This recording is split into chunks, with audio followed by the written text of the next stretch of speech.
Member heterocyclic compound में जो है हम लोग पढ़ने चल रहे हैं condense 6 member heterocyclic compound. Condense 6 member heterocyclic compound को हम लोग यहाँ पे स्टडी करेंगे भाई, ये ध्यान रखिएगा, ठीक है।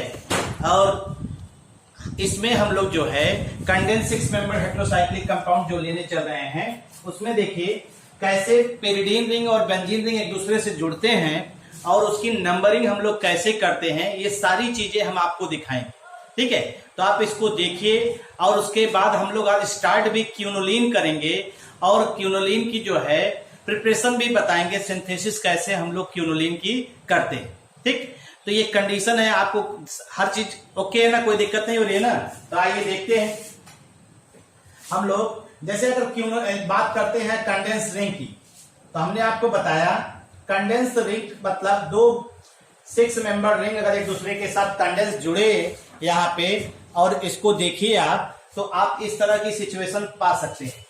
यहाँ पे नाइट्रोजन जुड़ जाए और ये आपका एक हो जाए, अगर यही पोजीशन कुछ इस तरह से हो जाए तो आप देखिए 6 मेंबर रिंग को देखिए अगर ध्यान से, तो यहाँ पोजीशन जो है नाइट्रोजन की हम चेंज कर दे रहे हैं।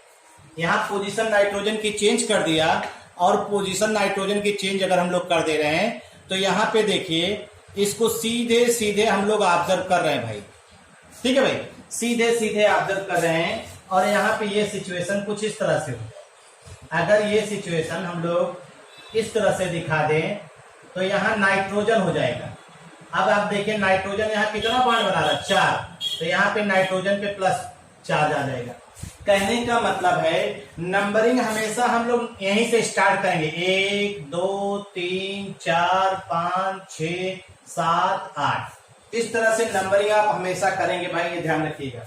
अब ऐसा नहीं है कि यहाँ नाइट्रोजन की पोजीशन चेंज हो गई है, नाइट्रोजन की पोजीशन चेंज होने की वजह से आप इसको ऑब्जर्व करेंगे, ऐसा नहीं है, ठीक है भाई। नाइट्रोजन की पोजीशन चेंज होने की वजह से आप इसके पोजीशन का नंबरिंग कार्बन से ही स्टार्ट करें, 1 2 3 4 5 और 6, ये हो गया 7 और ये हो गया 8, इस तरह से, ठीक।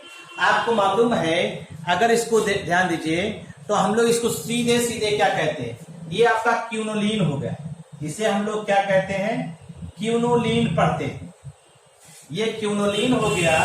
और ये आपका जो है आइसो क्यूनोलिन हो गया, आइसो क्यूनोलिन हो गया।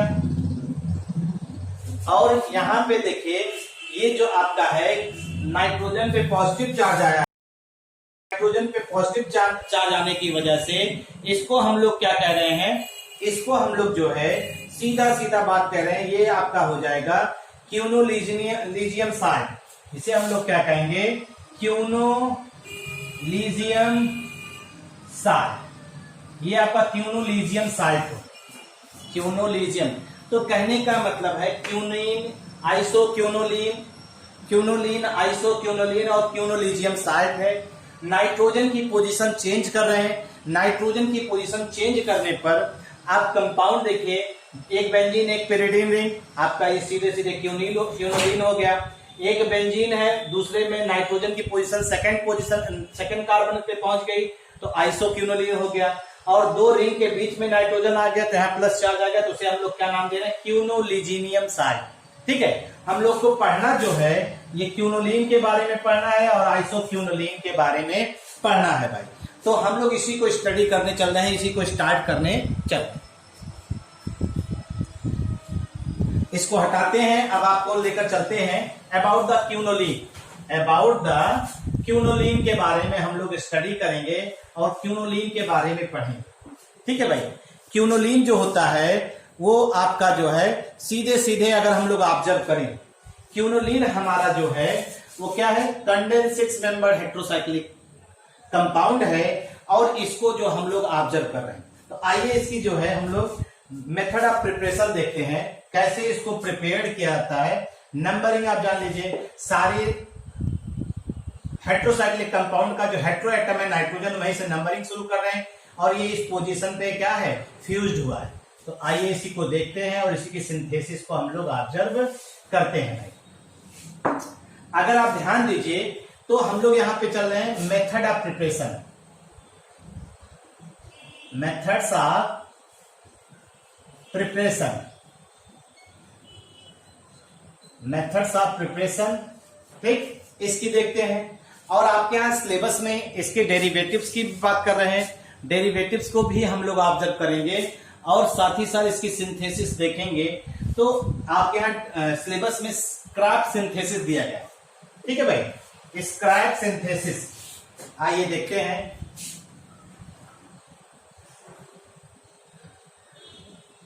इंपॉर्टेंट है, काफी कंपटीशन हम लोगों ने भी दिया है, उस कंपटीशन में जो है ये पूछा भी काफी जा गया है, कई बार ये जो है पूछा गया है। और इस चीज को हम लोग जो है ऑब्जर्व भी कर सकते हैं और देख भी सकते हैं, कहीं ना कहीं आपको अनुभव होगा भाई, ठीक है भाई।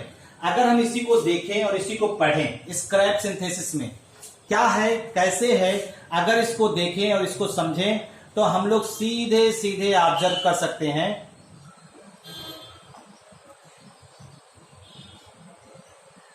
ठीक है, सीधे सीधे ऑब्जर्व कर सकते हैं।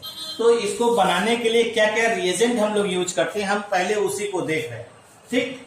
तो रिएजेंट जो हम लोग यूज करते हैं मोस्ट, ठीक है भाई, ये इसके बारे में हम लोग देख रहे हैं। This is the most widely used method, this is the most widely used method है भाई, मोस्ट वाइडली यूज्ड मेथड है, ठीक, for the preparation of quinoline, for the preparation of quinoline, for the preparation of quinoline. Quinoline की अगर हम लोग preparation करते हैं, उसको बनाने के लिए मोस्ट वाइडली मेथड यूज्ड है ये भाई। और it is carried out, it is carried out, it is carried out by, ठीक है, by heating a mixture of, by heating a mixture of aniline use करते हैं, एनिलीन यूज करते हैं, by heating a mixture of aniline, glycerol and concentrate H2SO4, glycerol trihydric alcohol होता है, आपने सुना होगा, and concentrate H2SO4, concentrate H2SO4, ठीक है भाई, concentrate H2SO4 in presence of nitrobenzene, in presence of nitrobenzene, ठीक, नाइट्रोबेंजीन है जो आप यहां पे एक्ट करेगा oxidising agent, act as an oxidising agent,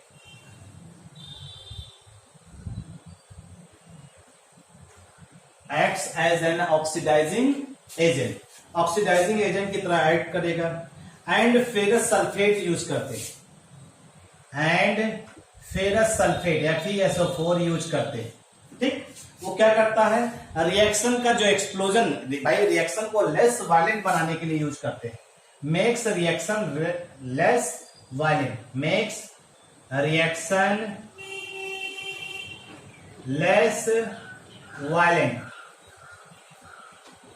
makes reaction less violent, reaction को लेस वायलेंट मतलब रिएक्शन में विस्फोट ना हो, इसलिए हम लोग यहाँ फेरस सल्फेट का यूज करते हैं। और नाइट्रोबेंजीन जो है वो ऑक्सीडाइजिंग एजेंट की तरह एक्ट करेगा।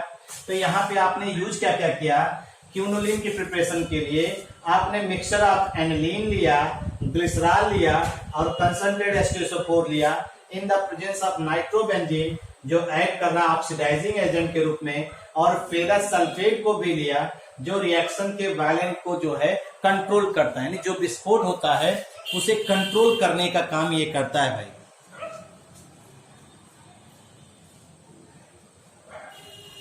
अगर हम इसी को ध्यान दें और इसी को लेकर चलें, रिएक्शंस को देखें और रिएक्शन को पढ़ें, तो आइए देखते हैं इसी को।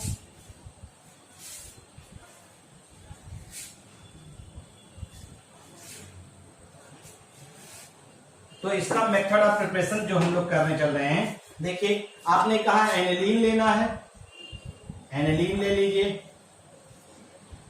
ठीक, एनिलीन ले लीजिए, NH2 कहीं भी लगा दीजिए, कोई दिक्कत नहीं है। आपने एनिलीन ले लिया और उसके बाद एनिलीन के बाद आपने क्या कहा, ग्लिसरॉल यूज करना है, CH2OH, CHOH और CH2OH, ग्लिसरॉल यूज करना है। और ग्लिसरॉल के बाद आपने कहा है नाइट्रोबेंजीन भी यूज करना है, C6H5NO2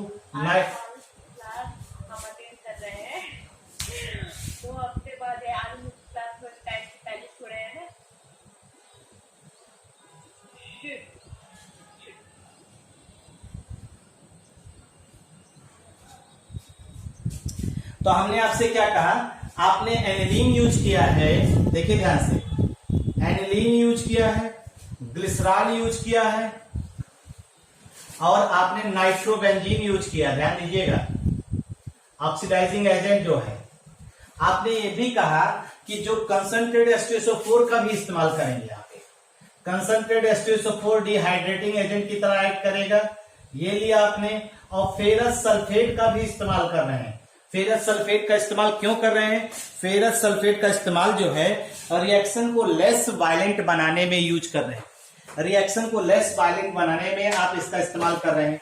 अगर हम लोग इसी की बात करते हैं, ये आपस में रिएक्शन करे, यानी aniline, glycerol, nitrobenzene in the presence of concentrated H2SO4 ferrous sulphate, ये आपस में रिएक्शन करे, तो रिएक्शन करने के बाद ये जो बनाएगा, ये आपका बना देगा क्यूनोलीन बना देगा। अभी मैकेनिज्म देखा जाएगा भाई इसका, ये आपका क्यूनोलीन बना देगा, ठीक, क्यूनोलीन का फॉर्मेशन हो जाएगा।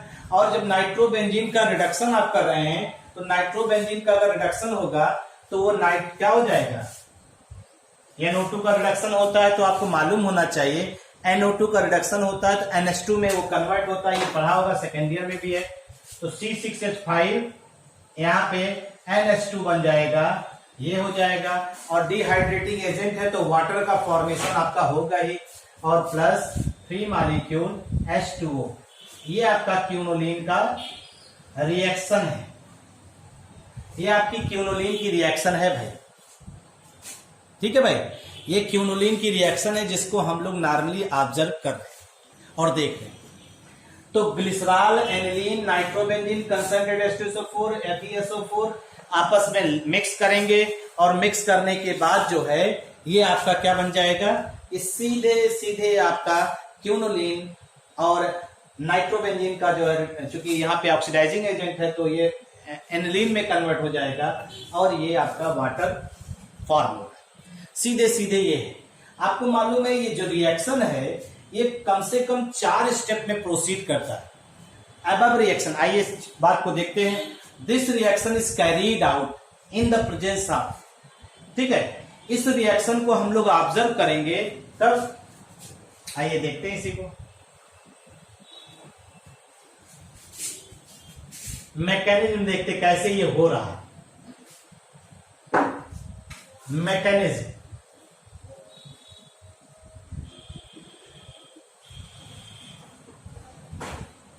अगर हम लोग मैकेनिज्म की बात करें तो इस रिएक्शन की अगर हम लोग ध्यान दें तो ये reaction, above reaction can proceeds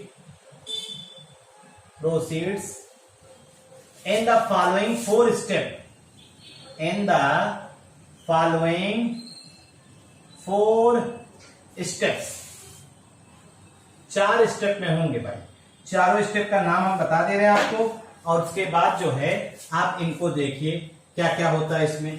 पहले स्टेप में जो है कंसंट्रेटेड H2SO4 जो है वो ग्लिसरॉल का डिहाइड्रेशन करता है, ठीक है।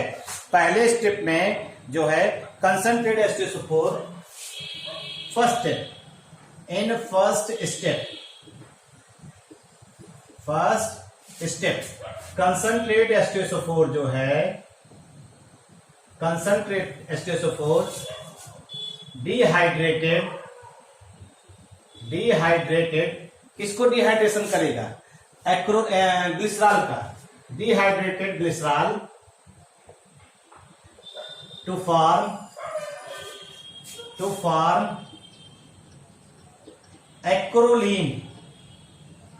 एक्रोलीन का फॉर्मेशन होगा। ये ध्यान रखिएगा, एक्रोलीन का यहां फॉर्मेशन हो रहा है, इस चीज को हम लोग ऑब्जर्व करेंगे भाई। ठीक है भाई। अगर सीधा सीधा हम लोग इसी को लेकर चले तो पहले स्टेप में कंसंट्रेटेड H2SO4 क्या कर रहा है, डिहाइड्रेशन कर रहा है ग्लिसरॉल का। तो हम यही रिएक्शन भी दिखाते हुए चलते हैं, क्या दिक्कत है। पहला स्टेप यह है, तो इसी में रिएक्शन भी आप देखते हुए चलिए। आपका यही तो है CH2OH, CH2OH, ये पूरा रिएक्शन है। और कंसंट्रेटेड H2SO4 अगर आप यूज कर रहे हैं तो कंसंट्रेटेड H2SO4 लेने की वजह से आपको मालूम है यहां पे सीधे सीधे जो है यहां से एक H प्लस मिलेगा, OH और यहां से एक H यूज करेंगे। ठीक है भाई, यहां से एक H आप यूज करेंगे और ये सीधा सीधा जो है आपका फॉर्मेशन हो जाएगा। इसको ऐसे बना देंगे। ठीक, अगर आप ध्यान दीजिए तो ये वाला बॉन्ड यहां से यहां शिफ्ट होगा, ये यहां से पूरा निकल जाएगा, ये निकलेगा, ये निकला यहां से और ये निकल रहा है और ये यहां से निकल रहा है और यहां -2H2O का फॉर्मेशन हो जाएगा। 2 OH और 2 H निकल करके 2H2O का फॉर्मेशन कर दे रहा है। और अगर आप इसको देखिए CH2 डबल बॉन्ड CH और ये CHO बन गया, ये आपका एक्रोलीन हो गया। इसी को हम लोग एक्रोलीन कहते हैं, इसी को एक्रोलीन कहते हैं। यहाँ पे एक्रोलीन का फॉर्मेशन हो जाएगा। ये सीधा सीधा जिसे प्रोपिनल 2 कहते हैं ना, प्रोप 2 इन 1 अल प्रोपिनल हो जाएगा। ये सीधा सीधा पहला फॉर्मेशन हो गया। ठीक, अब यही एक्रोलीन जो है एनिलीन के साथ इंटरैक्ट करेगा। ठीक, आइए देखते हैं दूसरा स्टेप। इसको बना लीजिए खट से, जल्दी जल्दी चलिए भाई, क्योंकि टाइम नहीं है। टाइम जितना आप धीमे चलेंगे उतने धीमे जो है क्लास भाग जाएगी, पता नहीं चलेगा। इस चीज को थोड़ा सा क्वेरी करिए भाई।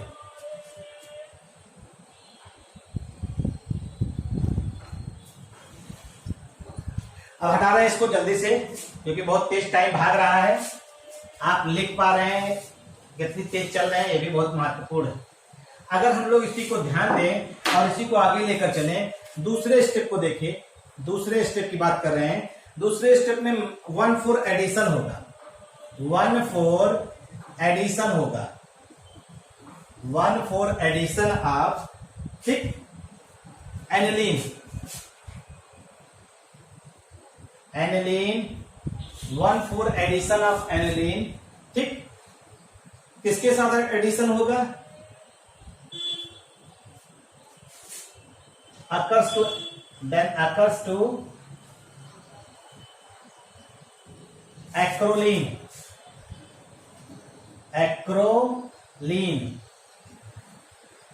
to form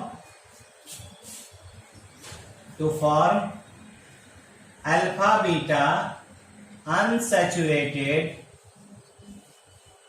अल्फा बीटा क्या, बल्कि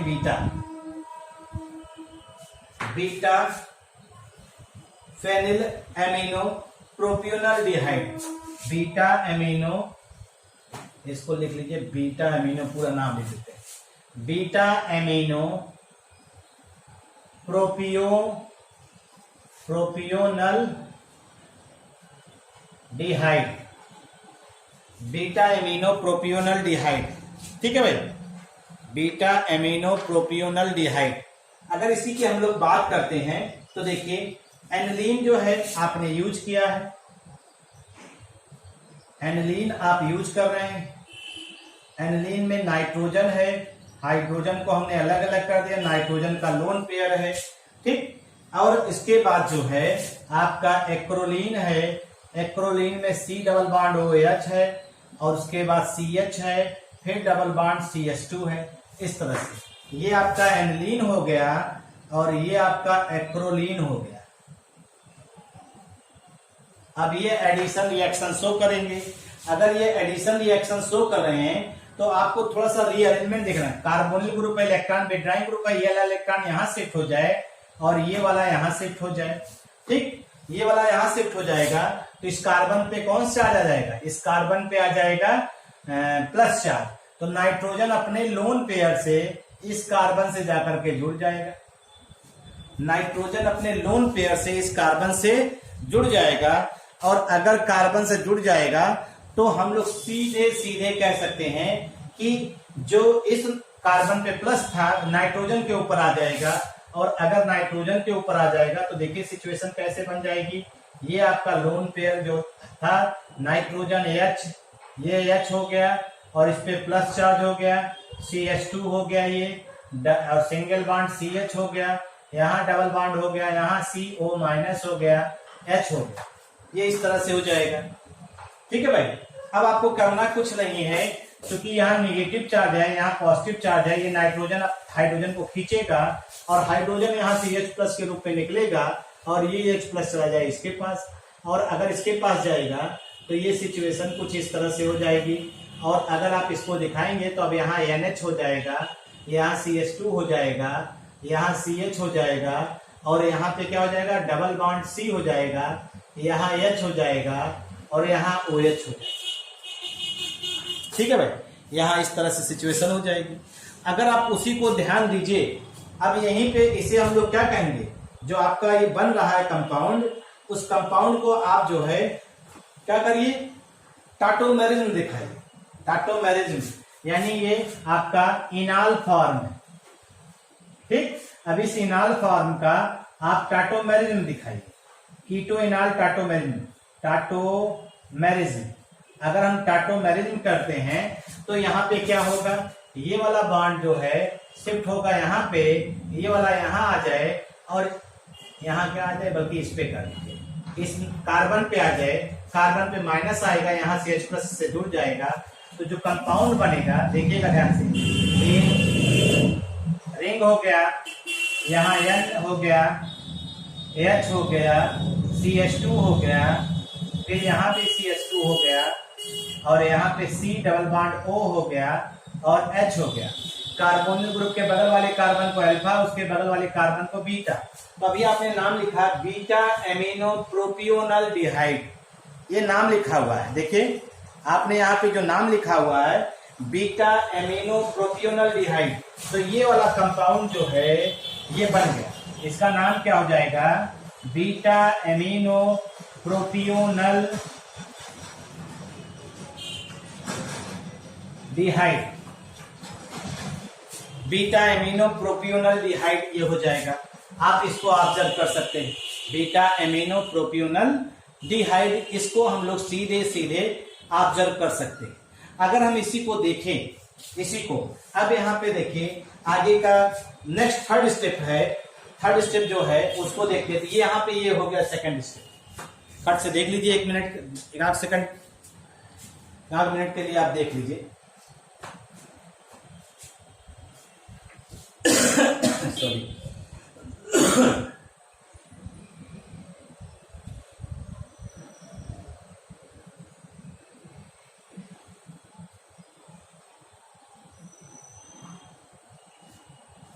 हो गया भैया, इतना तो हो ही गया होगा। तीसरा स्टेप आइए, तीसरा स्टेप देखते हैं। अगर हम लोग तीसरा स्टेप देखें उसके आधार पे क्या बता सकते हैं? देखिए तीसरा स्टेप, तीसरे स्टेप में हम लोग क्या कर रहे हैं? एसिड कैटलाइज्ड साइक्लाइजेशन होगा। Acid catalysed cyclisation, acid catalysed cyclisation होगा of beta phenyl propional, of beta phenyl amino प्रोपियोनल्डिहाइड।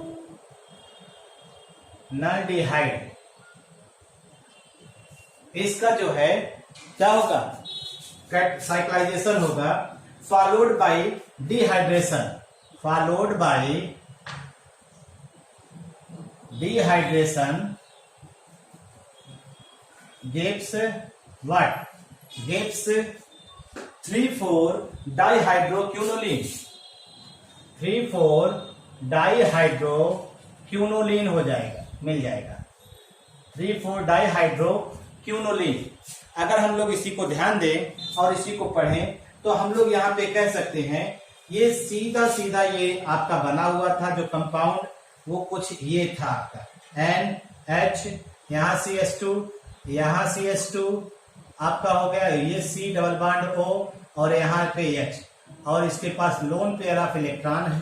ठीक, अब एसिड कैटलाइज कर रहे हैं, यानी एसिड H+ की प्रेजेंस में रिएक्शन होगा, ये H+ आयन इसके साथ जाकर जुड़ जाए, और जैसे ही H+O के लोन पेयर से जुड़ेगा तुरंत ही, ध्यान दीजिएगा, तुरंत ही ये आपका ये सिचुएशन जो है कुछ इस तरह से बन जाएगा। NH लोन पेयर तो है ही है नाइट्रोजन पे, CH2 और यहाँ हो जाएगा C double bond OH, O पे प्लस आ गया लोन पेयर, और ये H। अब हम यहाँ पे जो है आपको दिखा रहे हैं क्या, बॉन्ड दिखा रहे हैं, ये रिंग की जगह पे आप बॉन्ड कर दे रहे हैं क्योंकि इस बॉन्ड की जरूरत पड़ेगी, इस बॉन्ड की यहाँ पे जरूरत पड़ेगी, और यहाँ पे एक हाइड्रोजन भी है तो इसे भी बाहर निकाल दे। ठीक है भाई, हाइड्रोजन भी है तो इसे बाहर हम लोग निकाल दे रहे हैं, इस चीज को ध्यान रखिएगा।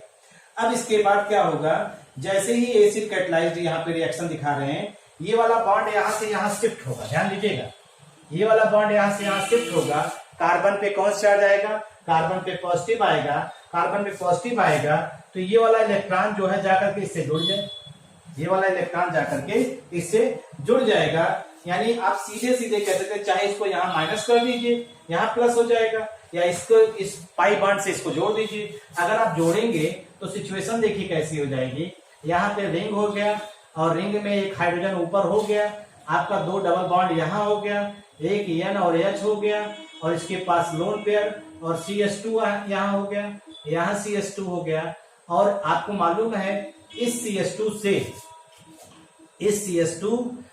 से जो C जुड़ा है उसी से ये रिंग बना ले रहा है, और यहाँ OH हो जा रहा है और यहाँ H हो जा रहा है, यहाँ OH और यहाँ पे H हो जा रहा है, इस चीज को ध्यान रखिएगा। ये आपका सीधा सीधा जो है सिचुएशन हो जाएगा, और ये बॉन्ड यहाँ से गया तो यहाँ पे प्लस चार्ज भी आ जाएगा, यहाँ पे प्लस चार्ज भी आ जाएगा। अगर अब हम इसी को ध्यान दीजिएगा, इसी को अगर हम लोग जो है यहाँ से H+ आयन निकाल दे, H+ आयन निकाल दे, ये H+ आयन वापस अपने जगह पे आ जाए और यहाँ से H+ निकल जाए, तो अब आपका स्ट्रक्चर जो है कुछ इस तरह से, डबल बॉन्ड CH OH और NH और यहाँ पे CH2 और CH2, और ये आपका हो जाएगा लोन पेयर हो जाएगा, इसके पास भी लोन पेयर है, ये इस तरह से हो जाएगा। यहाँ से -H+ निकल गया, -H+ यहाँ से आपने निकाल दिया है, ठीक है भाई, -H+ निकाल दिया।